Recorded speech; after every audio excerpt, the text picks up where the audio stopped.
की हम कल्पना कम से कम वर्तमान में तो नहीं कर सकते। अनुशासन की व्याख्या बहुत अलग है, लेकिन कम से कम हम आपस में हिले मिलें, वो भी अपने आप में बहुत बड़ी बात है। हेमेंद्र सागर जी महाराज का अनुशासन देखा, उसके बाद में गणाधीश उदय सागर सूरी जी महाराज, फिर आचार्य उदय सागर सूरी जी महाराज, उनके महोदय सागर जी महाराज साहब, उसके बाद में कैलाश सागर जी महाराज साहब। मैंने इतनों के गच्छ नायकत्व को मैंने देखा है। बहुत लंबा समय स्वाभाविक रूप से रहा है। आपने ठेठ वीर पुत्र आनंद सागर सूरी जी महाराज के समय से, उनके बाद में कवि सम्राट जी, उनके बाद में फिर हेमेंद्र सागर जी महाराज साहब का लंबा समय रहा। लेकिन जो उठापटक हमने पिछले वर्षों में देखी है,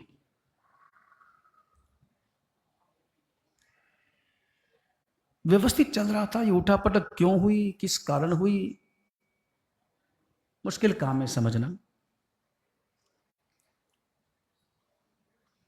कोई उठापटक का कारण भी नहीं था, ऐसी कोई मजबूरियां नहीं थी कि हमें इस प्रकार का वातावरण निर्मित करना पड़े जिसमें हमारी परंपरा का भंग हो, हमारी मर्यादा के भी भंग हो, और पारस्परिक समन्वय और सामंजस्य का भी समापन हो।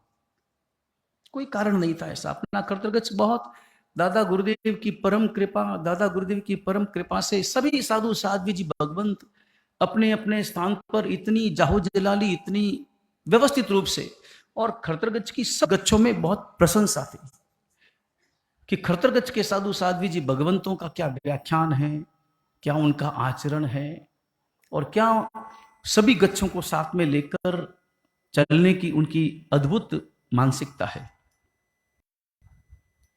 लेकिन पिछले वर्षों में अपने गच्छ में हुई उठापटक को सभी गच्छ वालों ने बड़े आनंद के साथ में देखा।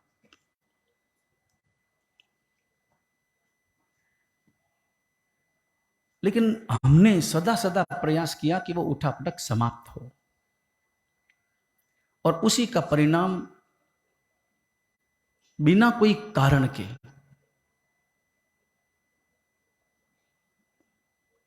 उसे उदारता कहना चाहिए। और मैं अपनी उदारता की प्रशंसा नहीं कर रहा हूं, मगर मैं अपनी उदारता की अभिव्यक्ति जरूर कर रहा हूं। अपनी उदारता की मैं प्रशंसा क्या करूं, लेकिन उसे उदारता ही कहना चाहिए।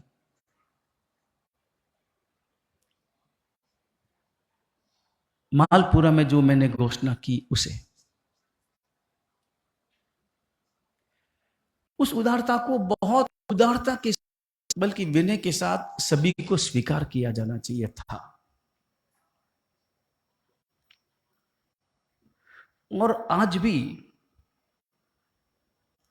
मेरा प्रयत्न सतत है। और हम एक ही हैं, हम तो मानते ही नहीं कि अलग है। हम क्यों माने कि अलग है, कहां है अलग? और अलग है ऐसा मैंने, मेरे ख्याल से कोई प्रयत्न नहीं किया है। ऐसा संदेश भी देने की मैंने कोई कोशिश नहीं की है।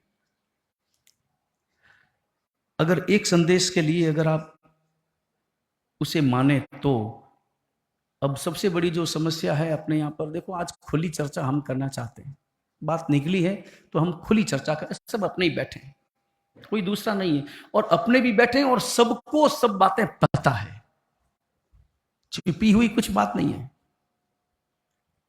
और सबके मन में समस्याएं भी है। मेरे अभी वो प्रश्नावली कहाँ आई नहीं, प्रश्नावली आई क्या?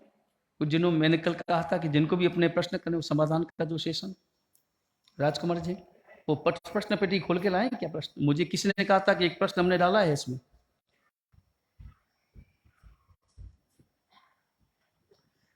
हमारे क्यूब के सदस्यों में भी बहुत सारी इस प्रकार की समस्याएं हैं और प्रश्न हैं। सहस्राब्दी के संबंध में प्रश्न है।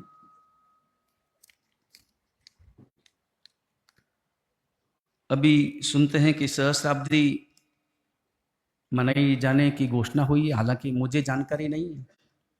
फिर भी हम मानते हैं कि हमारा गच्छ एक है और हम सब एक हैं। ये मान ही लेना चाहिए। 1080 और 1075 का ये जो झगड़ा है,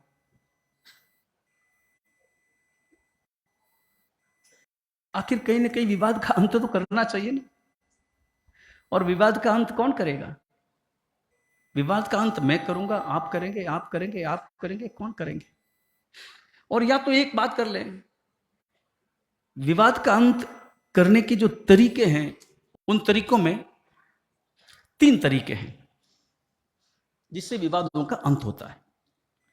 2 व्यक्ति हैं, अ ब, नाम किसी का नहीं ले, अ ब, 2 व्यक्ति हैं, दोनों में लड़ाई, दोनों में विवाद, अंत करना हो, क्या उपाय?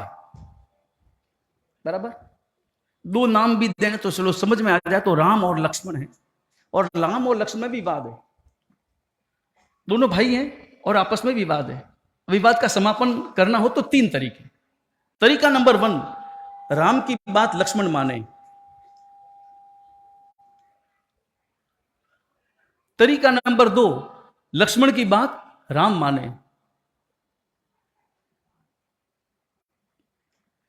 तरीका तो 2 ही हो सकता है। अब इसमें तीसरा तरीका क्या है? तीसरा तरीका क्या है? तीसरा तरीका तो यही है कि दोनों दोनों की बात छोड़ दे। अब यहां पर समस्या क्या है? समस्या यह है कि विवाद का समापन जब भी होगा, राम और लक्ष्मण में होगा या अयोध्या वासियों की ओर से होगा? इस समाधान कौन करेगा? तो भाई राम और लक्ष्मण को समाधान करने दो, लेकिन समस्या राम और लक्ष्मण की नहीं है। समस्या राम और लक्ष्मण को उकसाने वालों की है। और इसके साथ एक बात और, जब राम और लक्ष्मण के विवाद का आपको पता है, तो कभी भी यह नहीं कहना चाहिए कि दोनों में विवाद है। सबको यह सोचना चाहिए कि विवाद क्यों है। यह कहना बहुत आसान है कि दोनों लड़ रहे हैं, यह कहना बहुत आसान है, मगर यह भी तो सोचा जाना चाहिए कि दोनों में से बात सही क्या है और गलत क्या है। यह भी तो सोचा जाना चाहिए। हमारी मुसीबत है कि हम जिन्हें अपना मानते हैं उनकी बात को ही सत्य मानते हैं, दूसरों की बात हमें सही मालूम नहीं पड़ती। अब या तो एक काम करो, मैं एक काम करता हूं, मैं सब छोड़ देता हूं, जो वो कहे वो हां, झंझट समाप्त, 1 सेकंड का काम। लेकिन ऐसा करना क्या भविष्य के लिए उचित होगा? भविष्य के लिए हम क्या परंपराएं छोड़ेंगे? केवल मुझे मेरा नहीं देखना है, मुझे भविष्य का भी तो देखना है। और एक बात तो ये सहस्राब्दी के संबंध में अभी तो समय नहीं है कि बहुत ज्यादा इसकी चर्चा कर सकूं, क्योंकि 1075 मेरा थोड़ी है, मैंने तो लिखा नहीं। ये निर्णय किसका है? मेरा है। ये निर्णय इतिहासकारों का है, ये मेरा निर्णय नहीं। आप पुरानी 50 साल पहले छपी हुई किताबें देख लो, मैंने नहीं छापी। वो चाहे महोपाध्याय विनय सागर जी की हो, अगरचंद जी बमला जी नाटा की हो। मेरे पास पत्र पड़े, मैंने परवादीराज पुरुषण के दिनों में बहुत विस्तार से इसकी व्याख्या की थी। हमें इतिहास के संदर्भ में बहुत विचार पूर्वक, लेकिन अगर जिनको करना ही है विवाद तो उसका इलाज नहीं है, उसका इलाज नहीं है।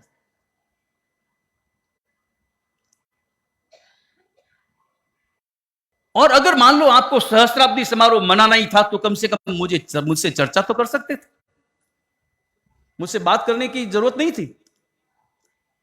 अगर बात करने की जरूरत नहीं थी तो काहे की गच्छाधिपति? इस विषय में आपका क्या मंतव्य है? तो इस विषय में हमारे साधु साधी और संघ का क्या मंतव्य है? उनकी राय क्या है? आपकी सोच क्या है? क्या करना चाहिए?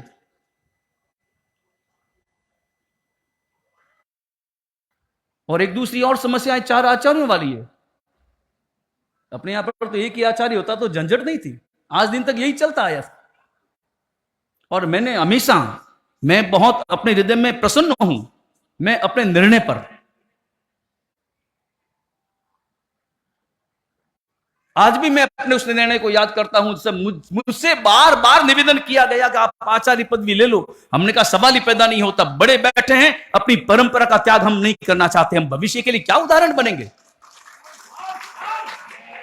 और इस विषय में हमारी आप वीडियो रिकॉर्डिंग सुन सकते हैं, पुरानी। मेरे सामने कितनी बार ये बात आई, और ये बात मेरे ही सामने नहीं, मेरे गुरु महाराज के सामने भी, मेरे गुरु महाराज आचार्य जनकांति सागर सूरी जी महाराज के सामने भी कलकत्ता चातुर्मास के बाद में आचार्य पद ग्रहण करने की विनंती आई। और ये निवेदन, पूरा निवेदन श्वेतांबर जैन नाम के अखबार में छपा। मेरे पास में वो कटिंग है, आज श्वेतांबर जैन के संपादक महोदय आज हाजिर है, लोढ़ा जी। उस जमाने के श्वेतांबर जैन में छपा हुआ कटिंग मेरे पास में। गुरु महाराज ने सख्त मना कर दिया, नहीं, परंपरा, हमारी जो परंपरा चल रही है, व्यवस्थित परंपरा चल रही है, वो बराबर है। और एक बात और, मैं कभी भी ऐसा नहीं चाहता कि परंपरा में अगर कोई समस्या हो तो टूटे नहीं, कोई ऐतराज नहीं। परंपरा, कभी कभी ऐसा लगता है कि इस परंपरा को हमें बदलना है, हमें एक आचार्य नहीं चाहिए बल्कि और 10 चाहिए, तो आप बदलो। मगर बदलने के लिए आप कम से कम समस्त साधु साधियों की राय जरूर लो, ताकि एकता के साथ हम आगे बढ़े। हम अपनी मर्जी से, कोई भी अपनी मर्जी से परंपरा का भंग नहीं कर सकता। हमने तो सदा यही चारों आचार्य हैं। एक प्रश्न ये भी है, और प्रश्न भी बड़ा, अब किसने लिखा है नहीं पता, लिखा है आचार्य भगवंत जिन पीयूष सागर सूरी जी महाराज की आचार्य पदवी सबसे पहले हुई, तो उनका नाम बाद में क्यों लिखा जा रहा है?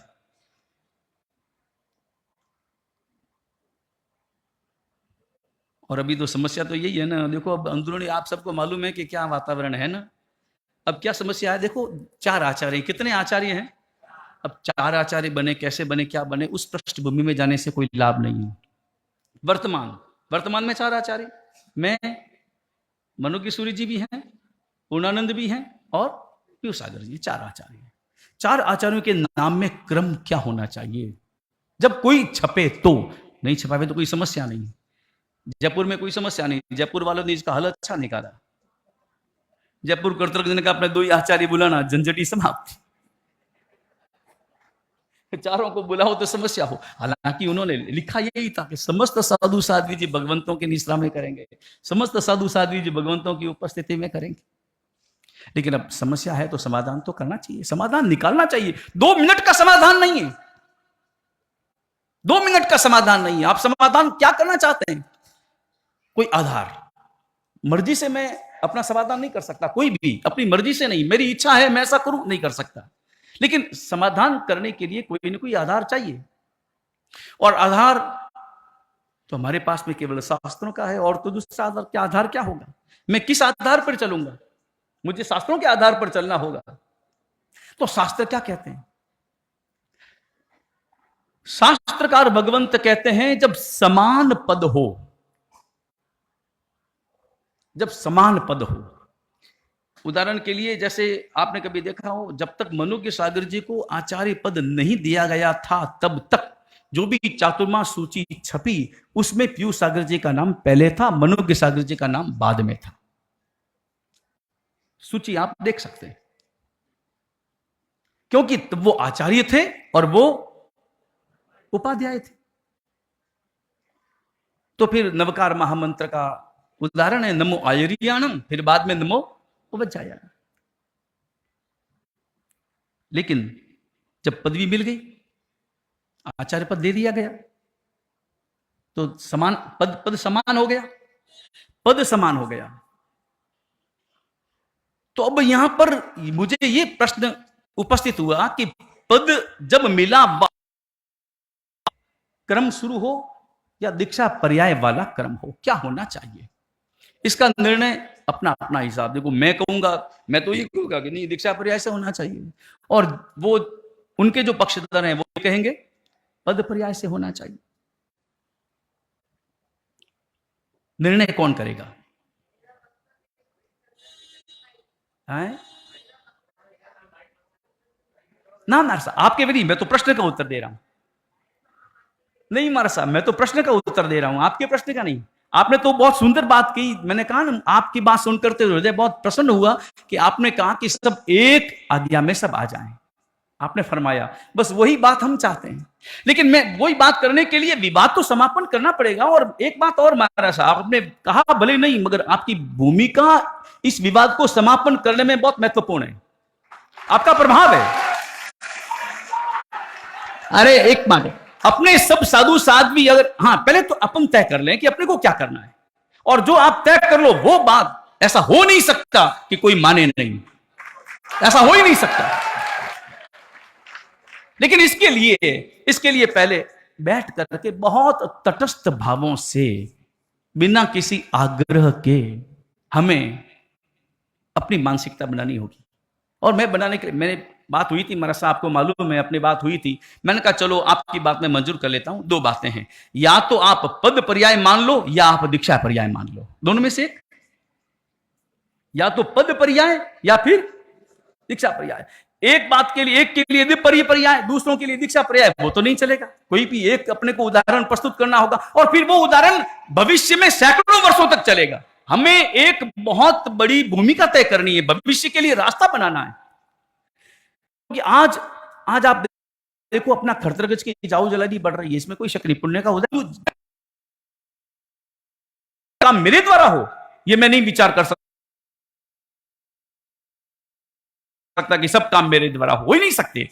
सबके पास, जिनके पास में भी हो रहे हैं, उनकी पुण्याई की हम अनुमोदना करते हैं। का समापन तो किया जाना चाहिए, और नहीं किया विवाद का समापन, तो इतिहास सबको दोषी ठहराएगा, चाहे मैं हूं, चाहे आप हो, चाहे कोई भी हो। क्योंकि इतिहास को तो पूरा पता नहीं होता कि क्या हुआ था। वो तो यही कहेगा कि दो हो गए। दो होने में कौन राजी है? दो होने में कोई भी राजी नहीं है। पूरा, चाहे यहां बैठे हो, चाहे जो नहीं आए वो भी कोई राजी नहीं, कोई साधु साध्वी राजी नहीं है। तो आखिर एक तो करना पड़ेगा ना,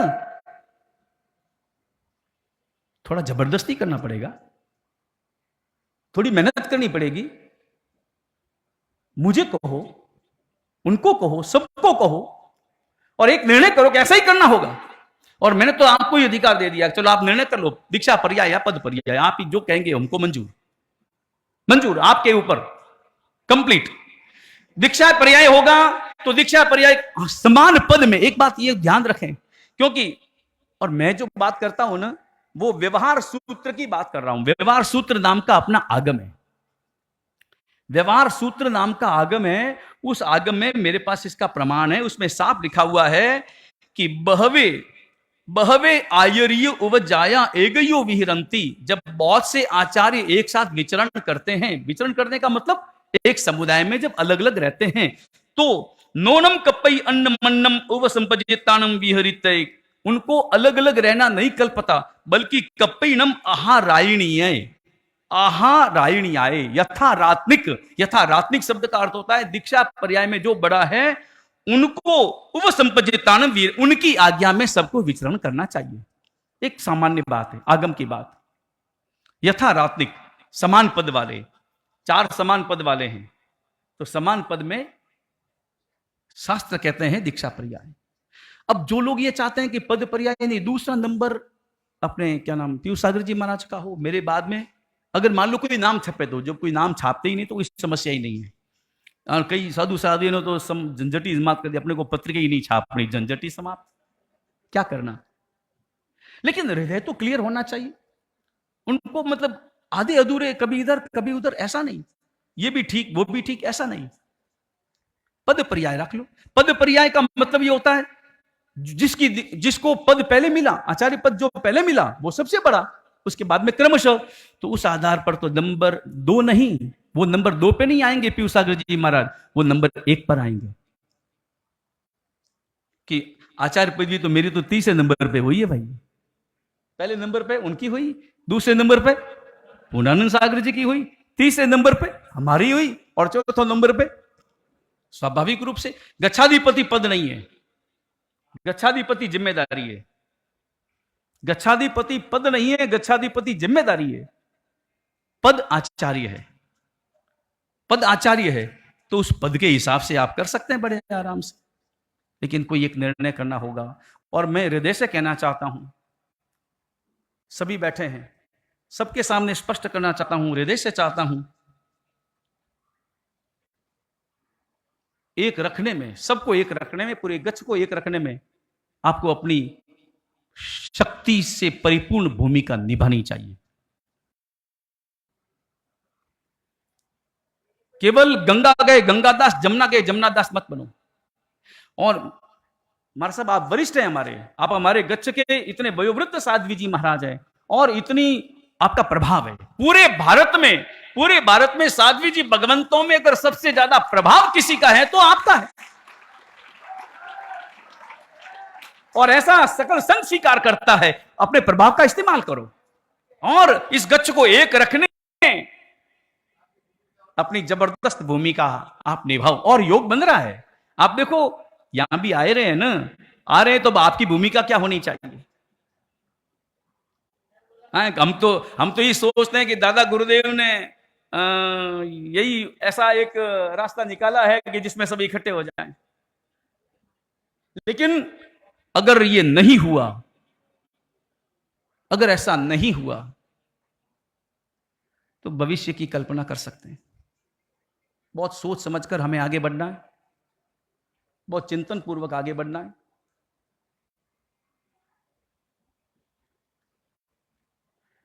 तभी हम अपने गच्छ को और ज्यादा ऊंचाइयों पे ले जा सकेंगे। और एक बात कहूं, आप बुरा न माने तो, हाँ बुरा न माने तो कहूं, आपको नहीं मरसा को।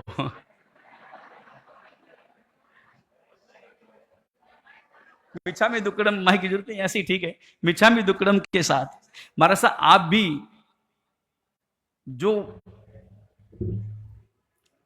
आपकी जो क्रमशः वंदनाएं होती है ना मरसा, प्रवचन से पूर्व जो वंदनाएं होती है, उसमें भी समस्त आचार्यों को वंदना करने के बाद में गच्छाधिपति का नंबर आता है, तो हमारा नंबर 30 ही ठीक है। ऐसा हमारा भाव है ही नहीं हमारा सा, वो तो मैं जानता हूं, आपका मगर तीसरा हो ही नहीं सकता, हो ही नहीं सकता, हमारा सा हो ही नहीं सकता। क्योंकि ये बात मैं नहीं कह रहा हूं, ये बात सुनने वाले लोग कह रहे हैं। मैं तो समझ, और ये बात, ये प्रश्न मेरे पास में, ये प्रश्न भी आ चुका है कि सभी साधु साध्वी जी भगवंत प्रवचन के दौरान जो भी रहते हैं, दादा गुरुदेव की वंदना के पश्चात समस्त आचार्यों की वंदना करते, बाद में गच्छाधिपति की वंदना तो कब होनी चाहिए, कब नहीं होनी चाहिए। यहां पद की बात है, मेरी बात नहीं है। कभी सोचा भी नहीं हमने। लेकिन मुझे मंजूर है, अगर तीसरा नंबर भी आप मुझे तय करते तो हमें स्वीकार है, मुझे कोई एतराज नहीं। मैं इसी घड़ी इस्तीफा देने के लिए तैयार हूं। उसमें करना क्या है, मुझे तो फोगट में अपना काम करना है, अपना जो भी काम करना है कि इन पंचायतियों में उलझना है, गच्छ का काम करना है, शासन का काम करना है, आत्मा का काम करना है कि इन पंचायतियों में उलझना है। और इन पंचायतियों में हम कितना समय बर्बाद करते हैं और कितना कषाय बढ़ाते हैं। कषाय को समाप्त करना है। मैंने खुद ने ईमान कषाय की बात की। निर्णय कभी होगा तो आपके द्वारा ही होगा। हमारे साथ निर्णय तो मैं दे चुका हूं, मैंने तो निर्णय कभी का दे चुका हूं कि अगर सही ढंग से शास्त्रों के आधार पर चलना होगा तो स्वीकार करता कौन है? जो स्वीकार करते हैं उनकी आलोचना होती है।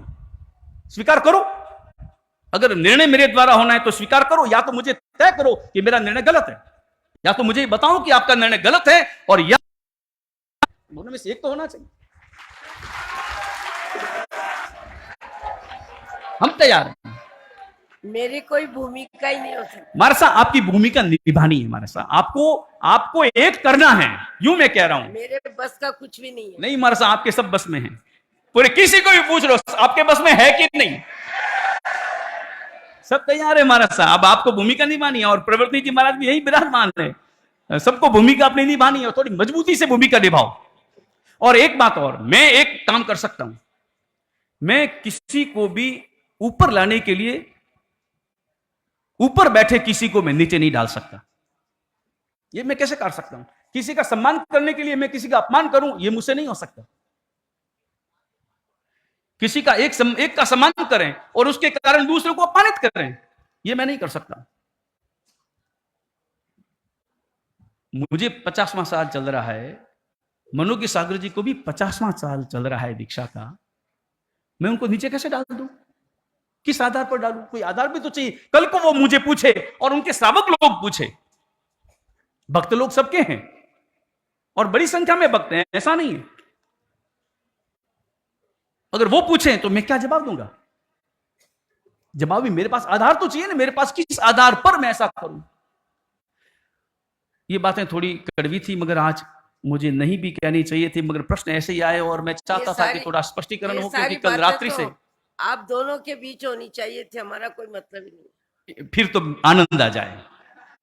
बस आपकी कोई भूमिका न हो, आप तो फिर केवल इतना ही कहो कि आप दोनों जो करेंगे वो हमें मंजूर होगा, स्वीकार करते ही हम तो बराबर कर ही रहे हैं, अभी वही करना है।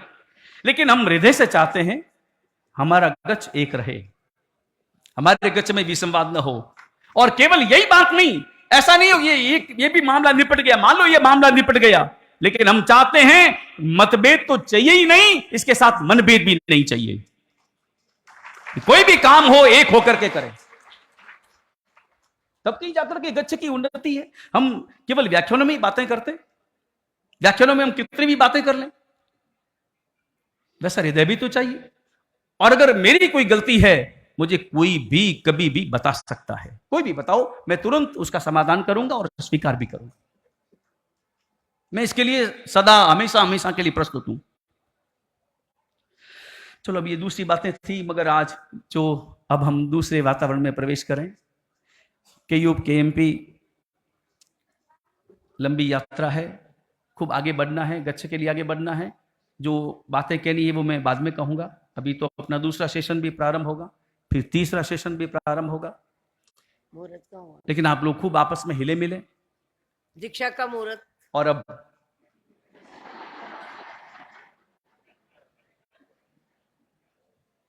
कुमारी श्रद्धा इंतजार कर रही है। कुमारी श्रद्धा के हमने भाव देखे। कुमारी श्रद्धा को तो स्वाभाविक रूप से मैं बचपन से देख रहा हूं, और मुझे गौरव भी है कि जिस परिवार में जन्म हुआ उस परिवार की यह छठी दीक्षा होने जा रही है। हालांकि रिश्ते में मयूख प्रभ भी लगता है, उनके रिश्ते में लगता है, ननियाल पक्ष में लगता है? मासी के लड़के हैं, बराबर। यूं मानो तो 7वीं हो गई।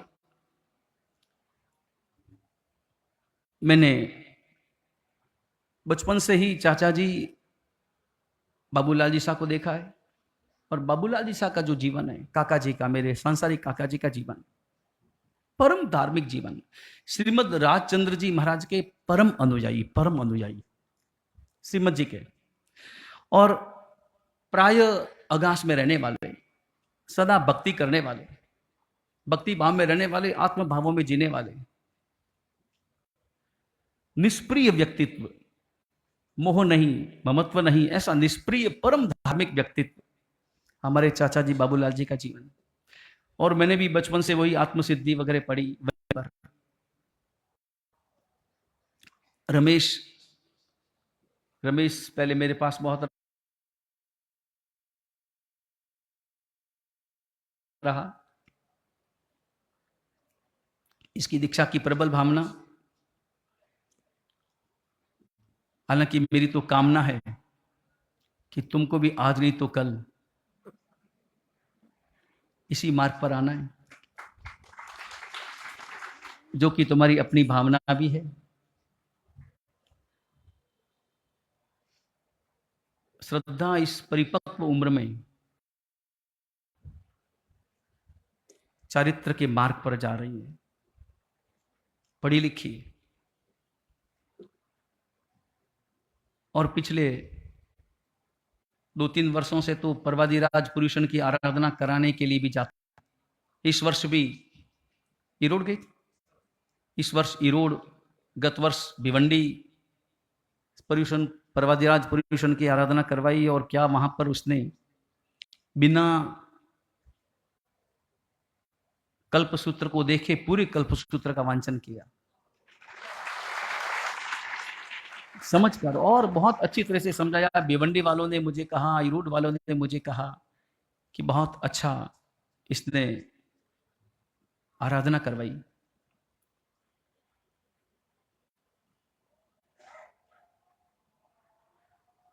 कुमारी श्रद्धा संयम के मार्ग पर उपस्थित होने जा रही है।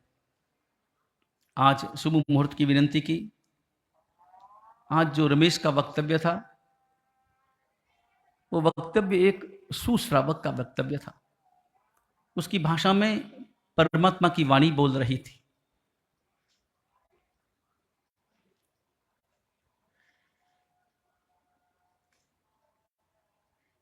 श्रद्धा की मम्मी से बात करना दीक्षा की मतलब बहुत बड़ी बात, सामान्य बात नहीं, लेकिन उन्होंने भी स्वीकृति दी। अपने आप में जितनी अनुमोदना की जाए उतनी कम है। माता पिता, दादा दादी, इन सब की जितनी अनुमोदना की जाए उतनी कम है। वो वीर पिता है जो अपने संतान को संयम के मार्ग पर भेजते हैं। हालांकि मैं तो चाहता था कि श्रद्धा आए और श्रद्धा के साथ साथ मंथन भी आ जाए।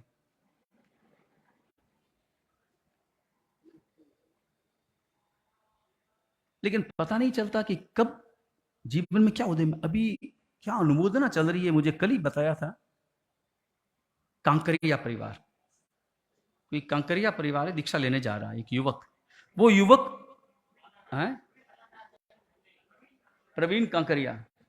प्रवीण कांकरिया जो एक मॉडल है, डांसर है, ऐसा ही। हाँ, और जो एकदम फिल्मी दुनिया में जीता है, फिल्मी दुनिया में जीता है। और फिल्मी दुनिया में क्या क्या होता है अपन सोच सकते हैं। और अचानक उसके जीवन में यू टर्न आया और दीक्षा के मार्ग पर, संयम के मार्ग पर। क्या परमात्मा की वाणी, क्या जिन शासन है। जितनी अनुमोदना की जाए उतनी कम है। तो जीवन में कब यू टर्न आता है कोई पता नहीं चलता।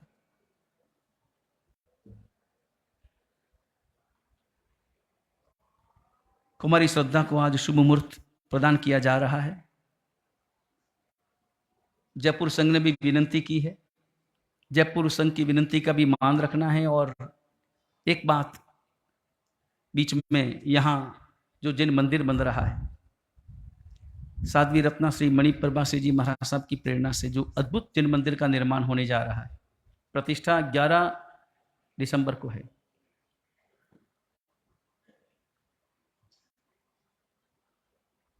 और उस अवसर पर केवल प्रतिष्ठा ही नहीं है, प्रतिष्ठा के साथ साथ मुनिराज श्री महेंद्र सागर जी महाराज और मुनिराज श्री मनीष सागर जी महाराज को उपाध्याय पद से विभूषित भी किया जाएगा। ये घोषणा पहले हो चुकी। मैंने अभी 10 दिन पहले महेंद्र सागर जी महाराज साहब को पत्र लिखा भी हमारी इच्छा है कि जयपुर में ये आयोजन हो। पहले भी उन्होंने ही कहा था कि जयपुर में ही करेंगे। तो मैंने लिखा कि जयपुर में कब हो, कौन से दिन में, कौन सा मुहूर्त हो, पहले हो पीछे हो, आपकी क्या भावनाएं, कब पधार जाएंगे। तो अभी परसों ही मेरे पास में उनके समाचार आ गए कि भाई आप जो भी निर्णय करेंगे, जैसा भी निर्णय करेंगे, पहले करना पीछे करना, जैसा भी निर्णय करेंगे वो बराबर होगा। तो हमने ये तय किया है कि उनका उपाध्याय पदवी भी उसी दिन, प्रतिष्ठा के दिन 11 दिसंबर को ही, प्रतिष्ठा के बाद एक ठाट बाट के साथ में, उल्लास और आनंद के साथ में उनका उपाध्याय पदारोहण भी यहीं पर संपन्न हो।